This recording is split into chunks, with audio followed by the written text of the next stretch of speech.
하나님께로부터 부름을 받은 예언자 예레미야가 성전 문에 서서 설교한 말씀이 오늘 본문이었다 말씀을 드렸습니다.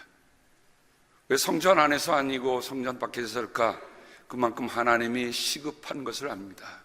인산의 인해로 몰려오는 그들에게 하나님의 말씀을 전해주는 이 말씀의 내용을 보면 크게 둘로 나뉩니다. 하나님을 의지할 것이냐 아니면 사람을 믿을 것이냐.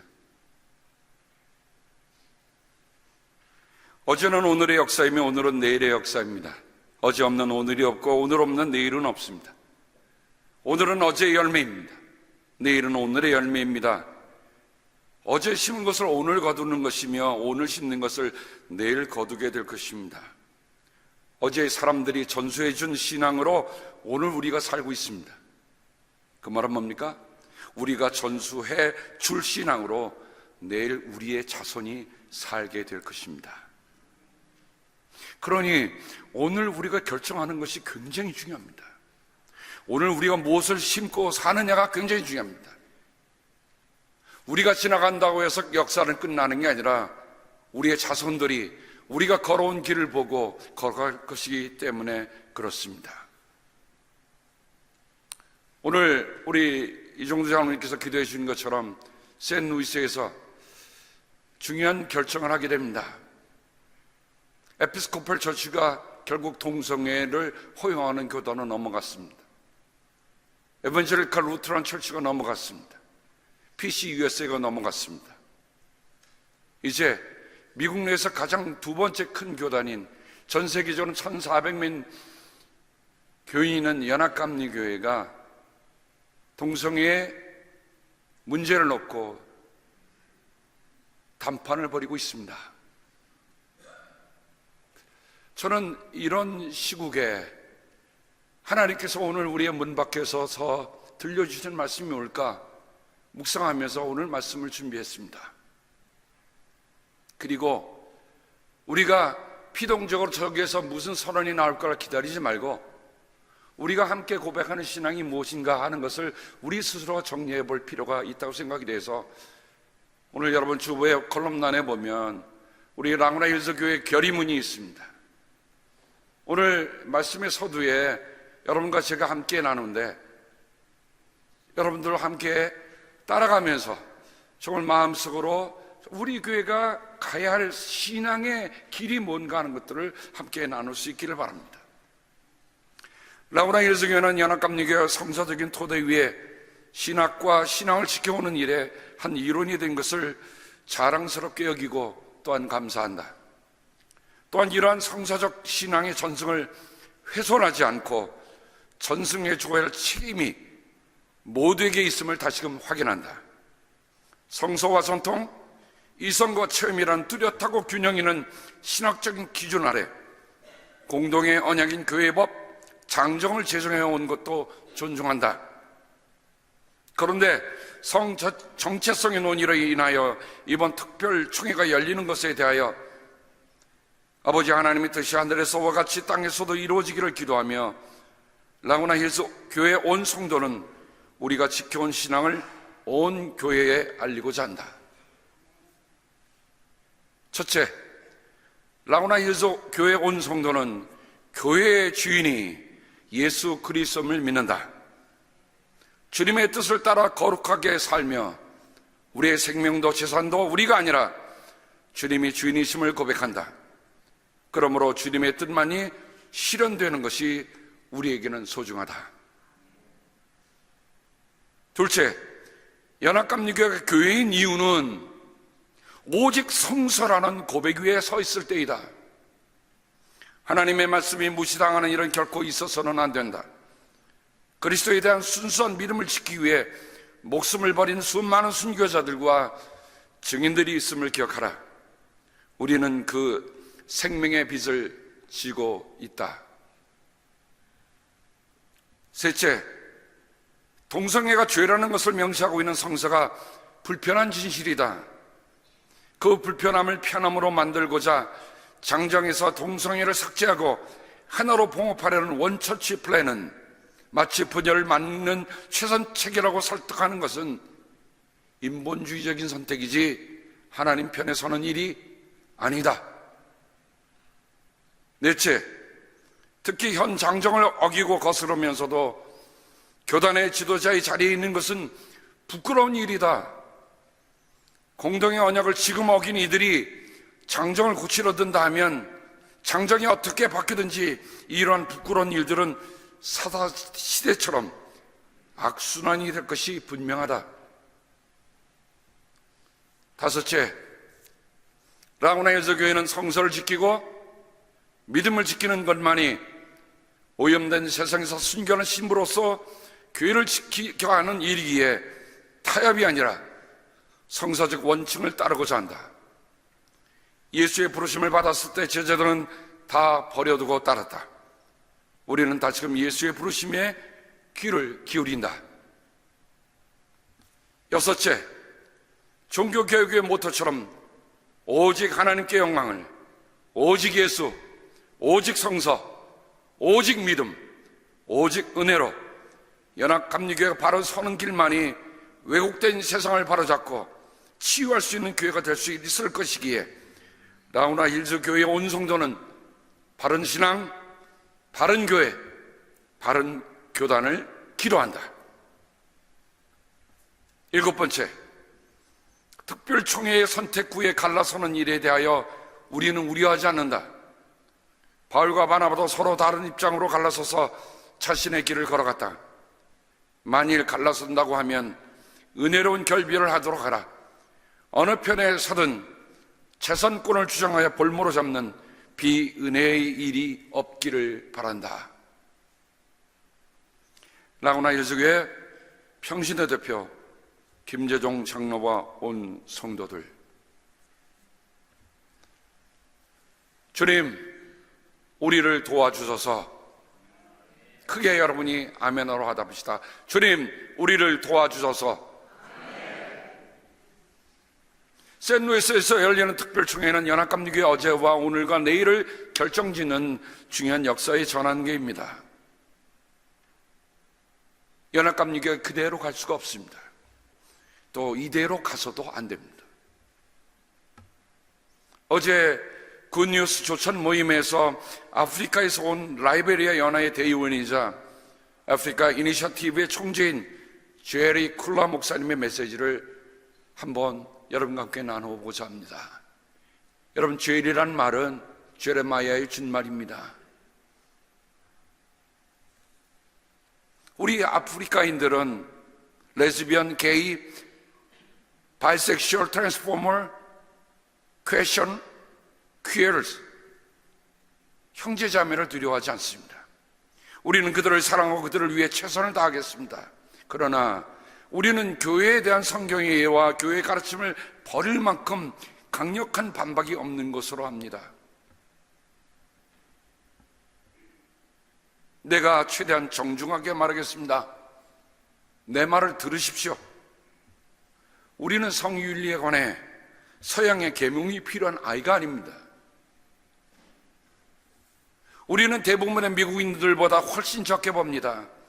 나는 미국인들은 어떻게 할지 모르지만 우리는 어떻게 해야 하는지 압니다. 그래서 미국 달러에 예수 그리스도 안에 있는 장자권을 팔 것으로 생각한다면 그것은 매우 순진하거나 우리를 비우는 것입니다. Separation in truth is better than unity in error. 진리 안에서 분리는 잘못된 단일보다 낫습니다. 연합감리교가 지금까지 지내온 전통을 지키려는 이 제리 목사님의 얘기는, 야, 우리가 도와주지 않으면 너희 아프리카 어떻게 될 거야 라고 하는 것, 그것은 우리를 비웃는 일이다. 그들은 굶어도 힘들어도 어려워도 하나님의 말씀을 따르겠다고 하는 굳건한 선언을 하고 있습니다. 저는 그 내용을 들으면서 얼마나 마음이 뜨거웠는지 몰라요. 우리가 지금까지 몽골 이니셔티브, 몽골 선교에 많은 후원을 했다고 한다면 앞으로 아프리카 이니셔티브의 선교에도 우리가 같이 후원금을 보내면서 그들이 지키고 있는 그 신앙을 우리가 계속 지킬 수 있도록 우리가 협력해야 할 것입니다. 아프리카 격언에 이런 말이 있더라고요. 빛을 짊어지려는 사람은 화상도 감수해야 한다. 오늘 아침 전통주의를 소개하는 발언의 세 가지를 얘기하는 것을 잠시 들었습니다. Unity in Doctrine, 우리가 지금까지 지켜온 그 닥트린이 유니티하는 거지 동성애자들과 유니티하는 거 아니다. Consistency of Connection, 우리가 지금까지 연대해왔던, 함께 연결해왔던 것을 함께 지속해가는 것이 우리 전통주의자들이다. Accountability, 우리가 서로 책임지는 것이다. 지금까지 지켜온 성서적인 교리를 지켜오는 것에 일관성 있게 연결하고 연결시켜주는 것은 우리의 책임이라는 말입니다. 오늘 말씀으로 돌아가 보면 성서의 역사는 단순한 사실의 나열이 아닙니다. 그때 그래서 망했어, 그때 그런 일이 있었어, 이런 사실만 열고 있는 게 아니에요. 구약성경에 보면 역사를 크게 두 가지 역사관으로 나눕니다. 하나는 신명기 역사관과 역대기 서관입니다.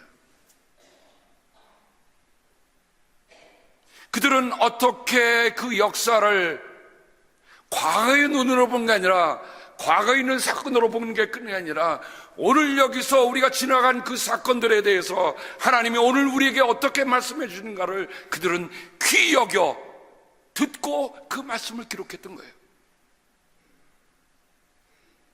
여러분 한번 생각해 보세요. 800년 전, 1000년 전 있었던 그 일, 한 200년 전, 100년 전 있었던 일을 여러분이 그대로 다 재현할 수 있겠습니까? 우리가 3.1운동의 100주년을 맞이하는데 정말 우리가 그 자리에 있었었던가요? 없어요. 우리는 단지 전해오진 얘기만 듣고 있습니다. 그러면 오늘 우리는 그 사건을 어떻게 해석하고 어떻게 알고 가야 하는 거예요?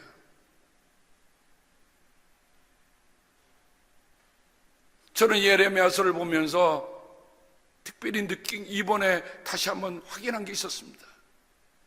여러분, 신명기사가는 포로 전기 때 확정된 말씀입니다. 모세 오경으로부터 시작해서 열왕기까지 이르는 그런 신명기사가는 분명합니다. 하나님께 순종하면 살 것이요, 하나님께 불순하면 죽는다는 거예요. 그게 생명과 죽음, 복과 화, 저주라고 하는 아주 분명한 제시를 해주고 있는 것이 신명기 사건의 특징입니다. 아무리 왕이라 할지라도 하나님의 말씀에 순종했는가? 왕이라도 하나님의 말씀에 순종하지 않았는가? 그 결과를 그들이 다시 해석해 주면서 우리에게 얘기해 주고 있습니다.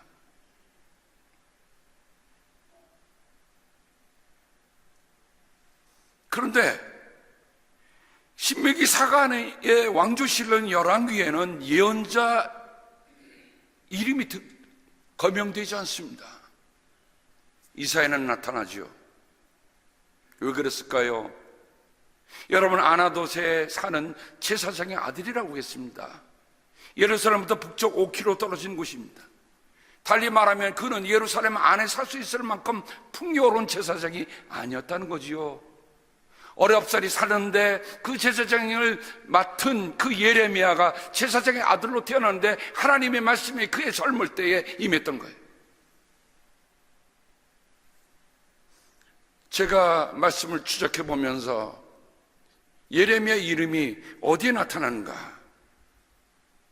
여러분, 역대지도 끝날 쯤 역대지의 마지막 왕 5번째에 예레미야의 이름이 듭니다. 그건 뭘까요? 특별히 요시야의 죽음과 관련돼서 그의 이름이 이렇게 나타나고 있습니다. 예언자 예레미야가 요시야의 전사를 애도하는 애가를 지었는데 노래하는 남녀가 요시아 왕을 애도할 때는 이 애가를 부르는 것이 관례가 되어 오늘까지 이른다. 그 가사는 애가집에 기록되어 있다. 이 애가집이 누가 지은 거예요? 예레미야가 지은 겁니다. 요시아가 어떤 왕이었는가? 요시아는 세 가지 큰 종교개혁을 일으켰던 왕입니다. 첫째로는 성전 정화를 했어요. 성전 안에 아세라 목상이 있고 이방신 제단이 하나님의 전에 함께 있었단 말입니다. 둘째로는 산당, 사방팔방에 늘려지는 산당들을 철거했어요. 그 산당은 조상신 혹은 지역신, 특별히 아스타롯이라고 하는 풍요와 다산을 여는 여신상이 그 안에 있어서 여인들은 거기 가서 풍요를 빌고 다산을 기원했던 것입니다. 요시아 왕은 그 산당을 다 치워버렸어요. 그러나 이 세 가지에 끔찍한 세 번째 일이 있습니다. 여러분, 우리가 므낫세 왕이 한 일 중에 여러분 기억나십니까? 므낫세가 세상의 이방신앙을 다 끌어들이고 심지어는 자기의 자식까지 불 속을 지나가겠다, 몰록에게 바치는 인신 제사를 왕이 했단 말입니다. 하나님이 이를 굉장히 대노하셨어요. 이스라엘 유다가 망한 일 가운데 가장 큰 일은 그 인신 제사했던 그 일 때문에 하나님께서 그거를 거두지 않으셔서 망했다라고 역대지는 기록하고 있습니다. 개나 흰놈 골짜기 우리가 많이 들은 겁니다. 그 흰놈 골짜기에 몰록에게 자기 자식을 불로 지나가게 하는데 왜 지나가게 했을까요? 나라가 갑자기 도성이 포위돼 갖고 꼼짝 못한다든가 극심한 가뭄이 와서 되면 자기 자식까지 태워서 바치면서 그 이방신에게 구했던 것입니다. 돌이켜보면 하나님의 백성들이 하나님의 백성으로 살아가고 있지 않았던 때입니다. 그런데 요시아가 그 종교 개혁을 했는데 아뿔싸 에집트 왕이었던 바로 느고가 저기 바벨론 향해서 올라가고 이제 싸우러 올라가는데 무기또에서 이것을 막고 갑니다. 결국 거기에서 전사하고 말아요. 여러분, 제일 꼭대기는 바벨론이 있습니다. 밑에는 에집트가 있습니다. 그 사이에 조그만 땅덩어리가 유대예요. 전성경은 구약성을 읽으면 읽을수록 한국의 역사가 어쩌면 그렇게 닮아가고 있는가, 닮았는가 하는 것을 보게 됩니다. 그러면 한국의 역사에도 살아갈 수 있는 힘이 뭔가? 사람 의지하지 말고 하나님 의지하라고 100여 년 전에 복음을 통해서 우리에게 복음을 전해줬건만 그 복음은 다 어디 가고 딴짓만 하고 있어요. 제가 왕 다섯을 차트로 한번 만들어가면서 한번 표현해 봤습니다. 만약 여러분 잘 안 보이시면 나중에 유튜브에 이게 그대로 올라갈 테니까 여러분 그 차트를 한번 비교해 보세요. 제가 역대지를 보면서 한 왕의 그 행적하고 중요한 것을 했습니다. 요시아 왕은 그 8살 때에 왕이 올랐고 31년 동안 다스렸는데 그해 즉위 18년 되던 해에 종교개혁을 일으켰어요. 근데 아뿔싸 에집트 바로 느고에 만나서 무기또에서 전사하고 맙니다. 느고는 여호시아를 이은 그의 아들 여호아스가 23살 때 있는데 그 아들을 포로로 잡아가요. 3개월 동안밖에 왕이 없었어. 포로로 잡아갔는데 거기 땅에서 죽고 맙니다. 이제 느고가 요시아의 다른 아들인 엘리야킴을 세우는데 엘리야킴이라는 이름을 요아킴 이름으로 바꿔줘요. 여러분, 일제가 우리나라에 와서 창씨 개명했던 걸 기억하십니까? 아버지가 준 이름을 킵하지 못하게 하고 자기 마음대로 이름도 바꿔놓아버립니다. 그가 25살 때 왕에 올라가 11년 동안 제위합니다. 그런데 느부갓네살이 침공하자 이제는 바벨론 편에 서게 됩니다. 3년간 신한 노릇을 해요. 그다 반역합니다. 그러자 느부갓네살 왕이 예루살렘을 쳐들어와서 여호야긴 3개월밖에 못한 그 왕의 성전 왕궁과 보물을 다 약탈해 갑니다. 그때 여호야긴이 느부갓네살이 쳐다오니까 친선사절에서 자기가 진짜 배에서 가서 굽신굽신거리면서 우리를 잘 봐달라고 합니다. 그래서 느부갓네살은 죽이지는 않고 바벨론으로 포로로 끌어갑니다.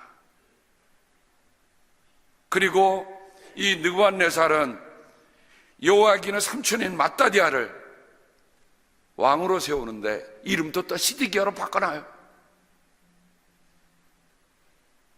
그가 바벨론의 반기를 듣게 됩니다. 결국 느부갓네살이 18개월 동안 예루살렘을 포위합니다. 토성을 쌓고 결국은 망하게 됩니다. 느부갓네살은 총독 그달리아를 세웠는데 7개월 후에 왕족 이스마엘이 총독을 살해한 후에 중요한 요인들과 함께 이집트로 다 피신을 갑니다. 여러분, 이 5 왕이 얽힌 얘기를 들으면 어디 한순간인들 편안한 날이 없는 거예요.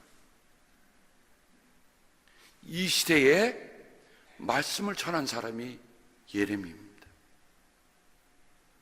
그러니 그 말씀이 어떻겠어요? 단 하나, 예레미야서 52장의 끝부분에 가면 아까 느부갓네살에 의해서 바벨론 포로로 끌려갔던 그저 우리를 봐달라고 했던 여호야긴이 그의 나이 49살이 되던 해에 남은 평생을 바벨론의 왕이었던 에월 모로닥의 특사에 의해서 평생을 왕과 같이 지냈다라고 기록하고 있습니다. 도무지 역사를 보면 역사에 이렇게 곤두박질 치는 이 이스라엘 역사, 유다의 역사를 보면서 우리가 예레미야를 읽어야 이 말씀이 어떤 말씀인가나.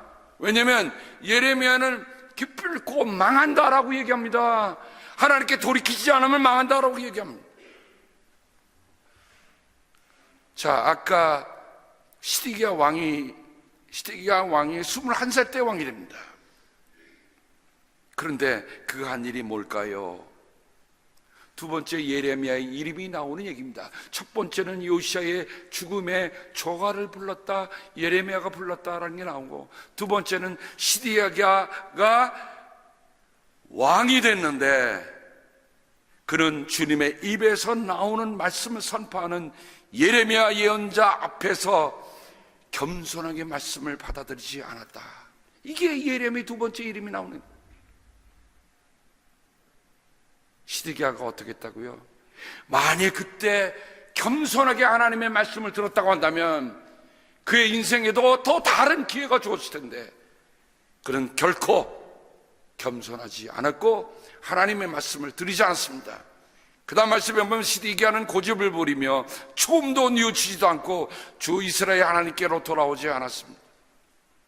주님께서 그들과 그 성전을 구원하실 뜻으로, 여러분, 우리가 이걸 알아야 돼요. 하나님이 그 백성과 그 성전이 몰락하는 것을 원하셨겠어요? 아니에요. 구원하실 뜻으로 경고에 경고를 거듭하였지만 그들은 하나님의 특사를 조롱하고 하나님의 말씀을 무시하고 하나님의 예언자들을 비웃었다. 조롱하고 무시하고 비웃었다. 이게 그들의 끝이 다가오는 것입니다. 그래서 예레미야서 13장 9절부터 10절에 나 주가 말한다. 내가 유다의 교만과 예루살렘의 큰 교만을 이렇게 썩게 하겠다.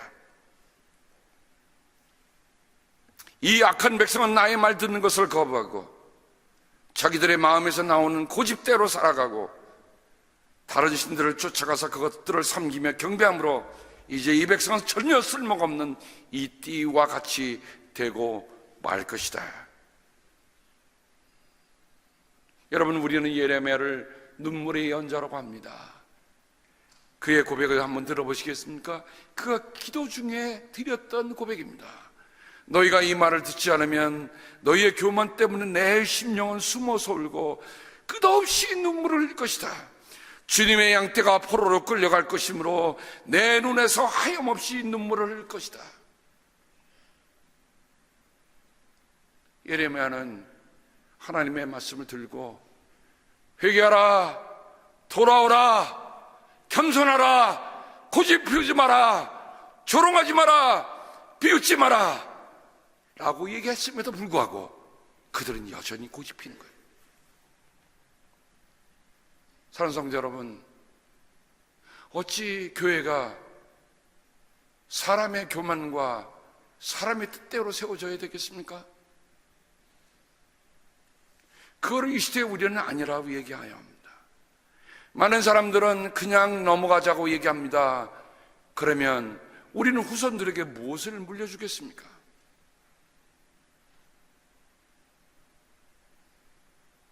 예레미야에 관한 세 번째 말씀, 역대지하 36장 21절입니다. 결국 느부갓네살이 그렇게 고집 피우니까 어떻게 됩니까? 시드기야가 고집을 피우니 느부갓네살은 어떻게 해요? 와서 시드기야를 보는 앞에서 그의 자식들을 단칼에 칩니다. 시드기야의 두 눈을 뽑아서 쇠사슬에 묶고 끌고 갑니다. 예레미야를 시켜서 땅이 70년 동안 황폐하게 되어 그동안 누리지 못한 안식을 다 누리게 될 것이다 하신 말씀이 이루어졌다.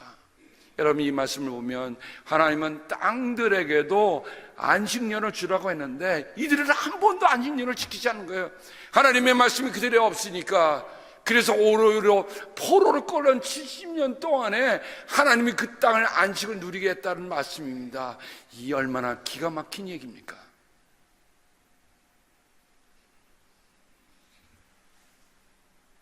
이거로 끝났다고 한다면 우린 예레미야가 그저 심판만 얘기하고 희망이 없다라고 얘기하지만 한 번 더 예레미야 이름이 거명되는 것이 있습니다. 바벨론, 그렇게 표독했던 바벨론이 페르시아 제국에 의해서 망하고 페르시아의 고레스 왕이 왕에 오르는 첫 해입니다. 성경은 이렇게 얘기합니다. 주님께서는 예레미야를 시켜서 하신 말씀을 이루시려고 아무도 기대치 못한 일입니다. 아무도 귀담아 듣지 않았습니다. 오히려 왕정 예언자였던 이사야 말 같으면 권위도 있고 왕의 앞에서 이래라 저래라 하니까 그만 들었지만 아무도 예레미야 말에는 귀를 기울이지 않았습니다. 그런데 주님께서 그 말씀을 이루시려고 페르시아 고레스 왕의 마음을 움직여서 다음과 같은 조서를 내리게 합니다. 페르시아의 고레스 왕은 다음과 같이 선포한다.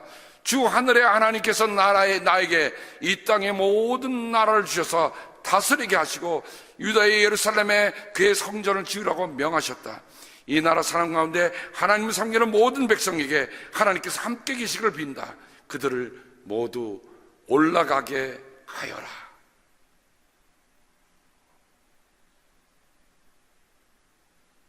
돌이켜보십시다. 우리 사랑하는 조국이 우리의 힘으로 해방됐습니까? 누가 하신 일입니까? 그렇다고 오늘 믿는 모든 교회의 성도들이 하나님의 하신 역사를 다시 한번 생각해보면서 예레미야가 하신 말씀에 이제는 귀를 기울여야 할 때입니다.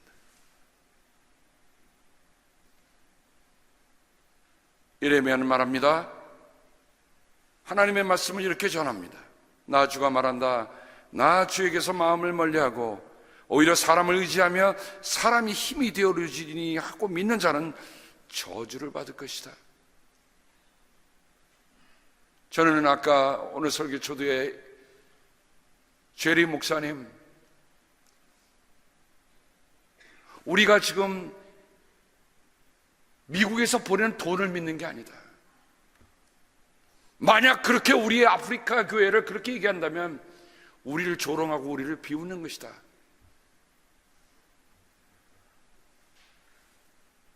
미국 내에 한인교회가 한 250개, 한인연합가면 250개 정도 됩니다. 한인교회가 지금 눈치를 보아야 될 때가 아니라 함께 한 목소리로 기도하며 일어나야 할 때입니다. 저는 어떤 결과 나올지 하나님께 다 맡기고 있습니다. 하지만 오늘 성도들과 함께 결의한 것처럼 그 결정이 하나님의 뜻을 거스른 결정이면 저는 교단을 떠날 것입니다. 저는 교회를 위해서 있는 목사지 교단을 위한 목사가 아닙니다. 성도님들께서 그런 일에 대해서는 마음에 흔들림이 없기를 바랍니다. 내일은 결정이 되는 날인데 예레미야가 이렇게 얘기합니다. 참으로 나의 백성이 두 가지 악을 저질렀다. 하나는 생수의 근원인 나를 버린 것이고 또 하나는 물이 새는 웅덩이를 파서 그것을 샘으로 삼은 것이다.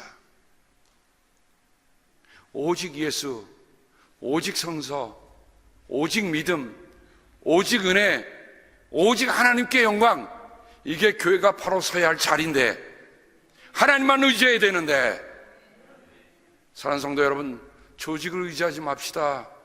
일찍이 존 웨슬리 목사님은 예견했어요.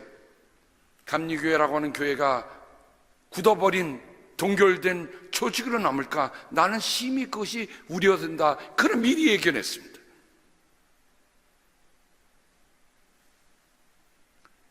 우리의 희망은 누굽니까? 오직 예수님입니다. 우리의 믿음은 어디에 두고 있습니까? 오직 성서입니다. 그러므로 그 일에 대해서는 우리가 정말 주님을 믿고 의지하는 사람은 복을 받을 것이다 오늘 얘기합니다. 주님을 믿고 의지하는 사람. 근데 그 사람이라는 말을 보니까 이거는 단지 사람이 아니더라고요. warrior, 전사, 용사를 가리키는 말입니다. 우리는 지금 눈에 보이지 않은 치열한 믿음의 싸움에 나선 겁니다. 비겁한 사람은 물러가지만 하나님이 선택한 기도원의 300만 용사 같은 그 용사들은 의연하게 서서 용사처럼 나는 주님을 믿고 주님을 의지한다. 내 모든 신앙의 기준은 하나님의 말씀이다 라고 선할 수 있는 용사들이 되어야 할 것입니다.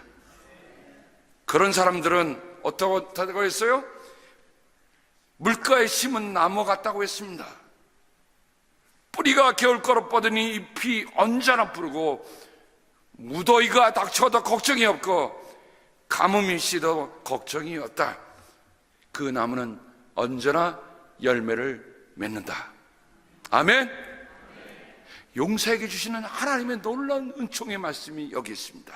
오늘 끝에 말씀, 각 사람의 마음을 살피고 심장을 감찰하며, 심장이라는 말은 심정도 돼요.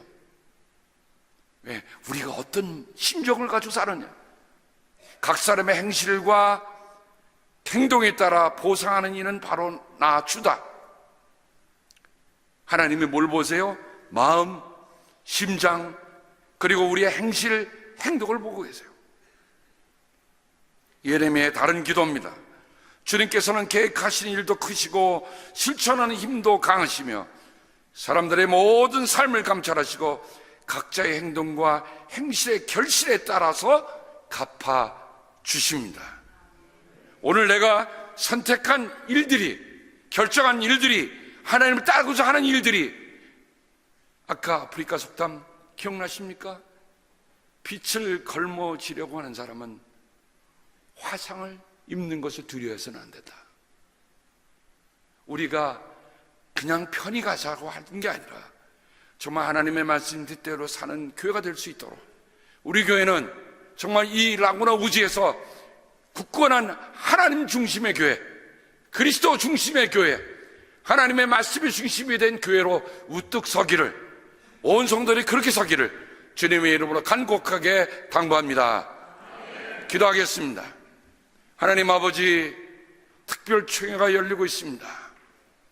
아버지, 어떤 결과를 원하는지 주님은 우리에게 아십니다. 하나 주여, 우리가 이 결정으로 인해서 세상에 조롱당하는 교회가 되지 않도록 하나님 함께하여 주시고, 하나님의 뜻만이 이루어지는 총회가 돼도 모든 864명의 총대들에게 함께하여 주시옵소서. 분명히 하나님 내 심정을 감찰하시는 하나님이라 하셨사오니, 하나님 저들이 선택할 때 하나님의 뜻을 두려워할 줄 알게 하옵소서. 하나님이 지켜보고 계심을 알게 하여 주시옵소서. 사람의 취향보다도 더 중요한 것은 하나님의 뜻입니다. 예레미야가 그렇게 하나님의 말씀을 전했음에도 불구하고 그들이 거슬렀을 때, 교만해서 거슬렀을 때 그 나라는 완전히 참담한 결과를 가지고 왔던 것을 우리가 압니다. 아버지, 도와주시옵소서. 도와주시옵소서. 예수님의 이름으로 간절히 기도합니다. 아멘.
주 영접하라.